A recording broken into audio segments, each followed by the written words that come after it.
o Cláudio ganha a eleição no primeiro turno. Tinha tudo para pegar o bastão, porque até então ele tinha a desculpa, entre aspas, que ele não tinha o referendo popular, né? Ele era vice, mas ele foi eleito. Mas ninguém vota no vice-governador. As pessoas votam no governador. Né? Vice, nunca vi. Eu nunca encontrei um ser humano que dissesse, não, eu votei nessa chapa porque eu adoro o vice-governador. Eu não encontrei. Já encontrou alguém que dissesse isso? Não. Eu não encontrei nunca. Então, o cara vota no governador. E aí, por uma circunstância, o vice-governador assume, e aí vem candidato à reeleição, e aí tem o referendo popular. Ele passa a ser um cara que ganhou no primeiro turno, com 58% dos cariocas e fluminenses votando nele, e ele passa a ter essa digamos assim, essa amplitude política, né, essa força política.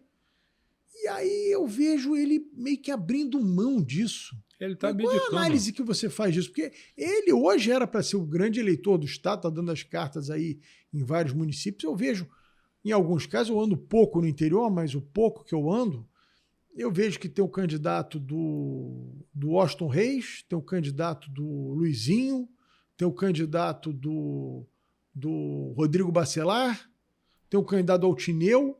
Agora, candidato do governador Cláudio Castro, eu vejo poucos. Assim, eu falo aqui com muita tranquilidade, que em que pese eu já há muito tempo não sento para conversar política com o governador Cláudio Castro, é um cara que eu nutro uma simpatia muito grande. Eu acho ele um cara assim, jeitoso, passou por um momento difícil, conseguiu, né, levar um governo de um momento difícil, né, conseguiu, apesar de ser um político de primeiro mandato, mostrar uma senioridade, né, nessa articulação política, mas, sei lá, ele passou o bastão numa velocidade. O que você computa isso? Você disse a frase aí, você já me deu a resposta. Você disse uma coisa assim, eu não converso há muito tempo com Cláudio Castro. Né? Você era um dos conselheiros dele. E ele foi se fechando. Eu vejo hoje o governador ouvindo as pessoas que ele ouve todo dia e sempre. Então isso não ajuda, porque o cara precisa... Outra coisa que você citou importante, quer dizer, cada um desses personagens, Altineu, Rodrigo Bacelar, tem os seus próprios candidatos que deveriam ser candidatos do governador. Porque essa é a turma, de certa forma, dele. Então, usando a máquina para cacifar esses candidatos. Esses candidatos deveriam ser dele. Ele deveria conduzir esse processo. Né? Eu acho que ele abdicou disso e abdicou por não ter a oportunidade de ouvir as pessoas. E ele começa a imaginar, eu vejo isso muito no Cláudio, ele começa a imaginar que o governo dele está maravilhoso, que essas coisas são assim mesmo, o governo é desse jeito que ele vê. Né? Isso me lembra de um filme muito interessante, numa passagem da história de Churchill sobre a guerra, em que ele estava vivendo aquele drama, a França pressionando ele muito para ele fazer um acordo com Hitler e com a Alemanha, e ele não queria, ele estava desconfiado daquele troço, ele não gostava de Adolf Hitler, e tal, e a França pressionando, dizendo, só falta você, vem junto, vão destruir a Inglaterra. Aí tem um lance do filme que é muito interessante, Rodrigo. Ele decidiu aceitar. Ele decidiu aceitar. Assim, tá bom, eu vou aceitar, vou para casa refletir e vou aceitar. Ele está em casa, sentado, na cama, aí entra o rei. O rei entrou para conversar com ele e disse assim, por que você não ouve o povo? Aí no filme, Churchill faz isso, ele sai e vai para o metrô. Aí começa a conversar com as pessoas e pergunta a elas. E a população diz assim, a gente quer morrer pela liberdade. E aí ele toma a decisão que foi fundamental para a Segunda Guerra, foi quando ele não aceitou a composição e foi para dentro. O governante chega no palácio, ele fica fechado, amigo. Eu imagino o Cláudio sem ouvir ninguém. Você não consegue falar mais com o governador. Mas aí, Jackson, eu acho que aí há um grande responsável nisso tudo, que é uma figura que fica assim meio obscura da opinião pública, mas há um grande responsável por esse problema que o Cláudio vive hoje, que se chama Rodrigo Abel, que é o chefe de gabinete do governador, um cara muito poderoso no governo, e que deveria ser justamente, digamos assim, um catalisador, né? Trazer as pessoas para perto, ser algodão entre os cristais, conflitos, ele administrar conflitos. E as coisas que eu ouço nesse ano que passou é que ele faz exatamente o oposto. É um sujeito que faz intriga, estimula conflito entre secretários, afasta pessoas do governador Cláudio Castro, cria cisânia, cria discórdia, fica botando notinha em jornal contra um, contra outro, alimentou essa briga do vice-governador com o governador, uma teoria conspiratória absurda, porque um vice, para dar um golpe no governador, ou ele precisa ter a Assembleia, ou precisa ter a Justiça. Na mão, digamos assim, uma aliança tácita. Ele não tinha nenhum dos dois. Vai dar um golpe no Cláudio? Como? Então, é assim, e vai alimentando isso, e soma-se a isso, que é ele que comanda a comunicação do Cláudio, que, ao meu ver, é um verdadeiro desastre a comunicação do governador Cláudio Castro. Gasta-se uma fortuna e o governo não consegue comunicar nada. Não tem, você não consegue ver nas redes uma linha de comunicação, né? As redes, o digital do Estado é um desastre. Você liga a televisão, é pancada todo dia no governo, não tem uma comunicação de um programa, de um projeto. Não é possível que o governo não esteja produzindo nada, deve estar produzindo alguma coisa. Volta e meia eu ouço falar no governador entregando um programa em algum lugar. Cadê a linha de comunicação disso? Não tem. Então é um sujeito que avocou para si a comunicação, não entende nada de comunicação. Deveria ser algodão entre os cristais, vive estimulando briga entre todo mundo. E fez da sua agenda pessoal, que era ir para o Tribunal de Contas, a agenda do governo ano passado. Então o governo trabalhou o tempo inteiro para agradar a Assembleia para que ele fosse para o Tribunal de Contas. E nem isso ele consegue, porque todos os deputados que eu converso, todos eles reclamam abertamente e muito do Rodrigo Abel enquanto essa figura que não agrega, só desagrega. E eu não sei se o governador está conseguindo enxergar isso. O que é ruim, né, cara? Porque o Rodrigo Abel, ele começou nesse governo, começou bem, ele conduziu bem o processo de reeleição do Cláudio, né? Quer dizer, ele soube conduzir isso, mas eu continuo acreditando que isso seja em razão de estar fechado no meio mundo. Então, hoje o Cláudio ouve o Rodrigo Abel exclusivamente, é isso que passa a percepção. O Rodrigo Abel, e comigo ele tem sido sempre muito elegante, mas várias vezes que eu tentei sentar e conversar, a agenda sempre é tumultuada, nunca dá, nunca pode, nunca tem espaço. Por quê? Porque a ideia é ajudar o governador. Eu acho que o Cláudio precisava muito de ajuda, porque o Cláudio sempre, para mim, foi o ponto de inflexão na história do Rio de Janeiro, na história política do Rio de Janeiro. Ele representava a oportunidade de mudar a história do Estado, sendo o governador como é, sujeito simples, tranquilo, conciliador, capaz de conduzir o processo, a máquina administrativa, mas perdeu. Eu acho que o ponto central está ali mesmo no Rodrigo Abel. Então você não consegue mais falar com o governador, ele ouve uma voz ou duas só e começa a achar que o mundo dele é maravilhoso. Isso é muito comum. Se o governador atentasse um pouco para a história dos governos no mundo inteiro, ele veria o que acontece quando o sujeito se fecha em si mesmo. Tá certo? Pode ser um gênio como Napoleão, mas chega uma hora que... É o princípio do fim. É o princípio do fim. Tem que ouvir as pessoas, cara. Ouve o contraditório. Ouve quem mete o pau. Entendeu? Ele diz assim, cara, o cara está me esculhambando, eu quero saber por quê. Né? Mas o governador se fechou e abdicou do poder. O que me chama a atenção no Cláudio é que ele abdicou do poder. Ele abdicou. Ele não tem mais o poder. Mas muito por conta dessa agenda pessoal do Rodrigo Abel. Essa agenda dele ir para o Tribunal de Contas passou a ser uma coisa inacreditável. Passou a agenda do governo no primeiro ano, foi colocar o Rodrigo Abel no Tribunal de Contas, numa suposta vaga, que acabou não aparecendo, né? E o governo ficou trabalhando para isso. Foi um erro, cara. Foi um erro, eu falei isso. Ele deveria ter se afastado da chefia de gabinete, ficava como um assessor especial ali, coisa e tal, e ia tratar da vida dele. Eu estou fazendo campanha para o Tribunal de Contas. Vai fazer a campanha dele. Mas não deveria.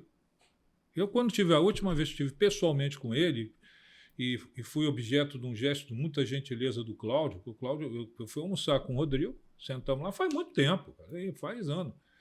e o Cláudio chegou, eles ainda estavam falando no doutor Luizinho para ser candidato a prefeito do Rio. Lembra disso? Era a grande expectativa dele, mas vamos derrotar Eduardo com o doutor Luizinho. Então, vê como é que o troço mudou, né? Como é que essa configuração... Eu fui ao lançamento do teu livro, o doutor Luizinho estava lá. Sim. Ali eu já comecei a sentir que a coisa estava começando a arriar, né? Porque o próprio... Isso foi em março, né? Nós estamos falando de um ano atrás. E me chamou a atenção ali, eu não escondi de ninguém, não. Estávamos eu, Mário Marques, conversando, a gente estava no lançamento do teu livro. O Mário Marques é amigo do doutor Luizinho desde garoto, lá em Nova Iguaçu. O doutor Luizinho chegou, a gente começou a conversar, o Júlio Lopes chegou dando o palpite dele, porque o Júlio Lopes gosta de dar palpite. Porque você tem que substituir a ministra da Saúde, não sei o que e tal. E aí o Mário falou, mas você é candidato a governador, o governador está muito desgastado. Frase do doutor Luizinho, secretário de Saúde. Eu não estou preocupado com o desgaste do Cláudio. Não tem nada a ver com o desgaste dele. Se eu for candidato, eu sou candidato de mim mesmo. Ele falou. Entendeu? É aonde chegou o Cláudio. E foi um erro, Rodrigo, essa questão do Rodrigo Abel com o Tribunal de Contas. E eu estou dizendo aqui porque eu disse a ele, quando nós sentamos lá, que ele falou comigo, que ele tinha a pretensão dele no Tribunal de Contas, eu disse, cara, você tem duas coisas. Você é um cara muito novo, você está na raiz do poder hoje. Olha o exemplo, uma Anastasia em Minas, que é um sujeito que está na burocracia, na estrutura, entendeu? Você tem muito a dar ainda. E eu disse a ele, cara, o Tribunal de Contas, para você, vai fazer uma diferença muito grande. Porque hoje você recebe os prefeitos aqui para conversar de política. Lá eles vão conversar de prestação de contas. É muito pouco para um cara novo como você. Ele disse, não, você pode ter razão, mas eu acho que está na hora de eu sossegar com aquela idade dele. Findou não dando certo. A agenda passou a ser essa, a agenda de todo mundo passou a ser a do Rodrigo Abel, e aí a comunicação está isso. Sinceramente, está isso. Eu vejo fragilidade e gostaria muito de ter ajudado, gostaria muito de ajudar, como você também tentou. Eu sou testemunha que você falou comigo várias vezes a sua tentativa de ajudar. Mas a gente desiste, né? Passou a eleição, eu falei com o governador, acho que antes de começar o novo governo, ainda em 2022, disse a ele que eu achava que era importante ele ter 1 ou 2 projetos, ele ainda estava com caixa, com dinheiro da SEDAI, né? Acabou esse dinheiro indo embora em pracinha, em pavimentação de rua, não sei o quê, quer dizer, olha, você acha que você deve ter 1 ou 2 projetos, assim, digamos, ícones do seu governo, né, para você entregar no final, quer dizer, o que você vai entregar no final, ter uma imagem do seu governo. E depois também não conversei mais política, nem com ele, nem com o Rodrigo Abel, nem com ninguém. Assim, há muito tempo já, mais de ano, que eu não falo com nenhum deles. Porque, Jackson, a gente só pode ajudar quem quer ser ajudado, né? Quem não quer ser ajudado, a gente não pode ajudar. Eu não gosto muito de fazer previsão. Uma vez eu ouvi do Pedro Paulo, que ele me disse isso, ele muito novo, foi o primeiro mandato dele, junto com o Eduardo, e estava se discutindo se o Eduardo seria candidato ou não seria candidato a prefeito, lá atrás ainda. E eu tinha dito, olha, o Eduardo não vai conseguir ser candidato a prefeito, cara. A gente estava lá na discussão da eleição da Denise, aí o Pedro Paulo me disse uma frase que eu nunca mais esqueci. Disse assim, Jackson, é impossível prever qualquer coisa na política do Estado do Rio de Janeiro. É impossível prever. O cara que você acha que está morto hoje sobrevive, e o cara que está vivo morre com muita facilidade. Eu não esqueci porque eu vi isso, né? A gente viu isso. E hoje a gente está vendo esse desenho. Lamentavelmente, Cláudio vai ter que disputar uma vaga de deputado federal. Não gosto de prever, mas eu acho que é isso. A disputa pelo Senado, você já cantou a pedra, o Flávio é candidato ao Senado. Eu acho que para ele não tem hoje, até por essa condução política que o Rodrigo Abel faz, que o Cláudio é uma água de salsicha na política, né? Ele nem é bolsonarista, nem é Lula, quer dizer, ele não é nada. Então, na hora de disputar uma vaga para o Senado, que você depende muito da militância, porque ninguém presta atenção em campanha de senador. Não, você já fez algumas, eu também. Senado é o último voto que o cara escolhe. Então, o cara vai muito a reboque da militância e do candidato a governador ou presidente, né? Ele é puxado. César Maia perdeu 3, cara. O tamanho dele. Essas coisas que acabam coincidindo, né? Acabou não sendo arrastado pelo candidato. E aí você vai ter o Flávio, muito provavelmente o Crivella será candidato ao Senado de novo, pelo menos é o desejo dele, manifestado já. Numa eleição de 2 vagas, quase sempre um evangélico se elege. Você terá um candidato muito provavelmente forte à esquerda. Acho que o Lula vai se dedicar em 2026 a montar uma bancada no Senado forte. Inteligente. Ele sabe o quanto é importante para ele. Então vai ter um candidato forte na esquerda, pelo menos para ele tentar eleger um senador aqui no Rio. E eu acho difícil a eleição do governador Cláudio Castro para o Senado. Muito difícil. Eu acho que ele vai cometer um suicídio político. Talvez ele seja candidato ao Senado, ou talvez ele termine o mandato e possa ir para o Tribunal de Contas. Talvez guardar essa vaga para ele. Talvez fosse uma alternativa. Mas aí ele vai depender de quem que vai botar lá, né? Porque ele depende disso. Quer dizer, e uma coisa, Rodrigo, você é estrategista, você sabe disso. Terminou a eleição municipal, amigo, a agenda do governador muda. Ela muda. Ele passa a não ser mais relevante nesse processo. Sim. Tá certo? Se ele não participou do processo como um todo. E aí o jogo passa a ser Câmara dos Deputados, Senado e Presidência da República. A eleição para a Presidência da República começa a correr no dia seguinte da eleição de prefeito. Como o Cláudio não está no tamanho de definir isso, né? Quer dizer, ele vai ficar ali, eu acho que vai ter que disputar uma vaga para a Câmara ou ir para o Tribunal de Contas. Pode até ser isso, né? Mas eu acho que com muita dificuldade. Isso pode mudar? Pode, sem sombra de dúvida, né? Mas para isso você tem que ter um outro perfil comandando o gabinete do governador. É um perfil que diga assim, cara, precisamos salvar o governador. Mas como hoje quem está lá acha que ele está bem, então essas coisas não vão mudar. Exatamente.